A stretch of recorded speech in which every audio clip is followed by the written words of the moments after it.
नमस्कार. हे बघा, आज जायचं होतं मला संभाजीनगरला म्हणजे माझ्या बाळाकडं.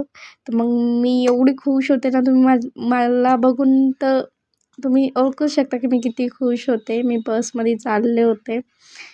नंतर माझ्या बाळाला भेटले. एवढा तो मोमेंट भारी होता ना, म्हणजे एवढ्या दिवसांनी भेटल्यानंतर एवढी त्याची आठवण येत होती आणि वेगळीच फिलिंग होती. त्यानंतर हे बघा, आप्पा मला आलते सोडायला आलते.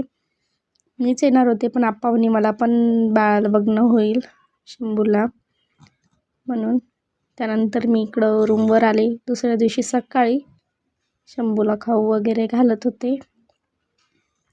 तर आता मस्त राहतोय, खेळतोय. हे बघा कसं खेळत माझ्यासोबत. मस्त खेळतो. आता आरडाओरडा तर एवढा करतोय ना खूप. Okay bye. सबस्क्राईब करा प्लीज.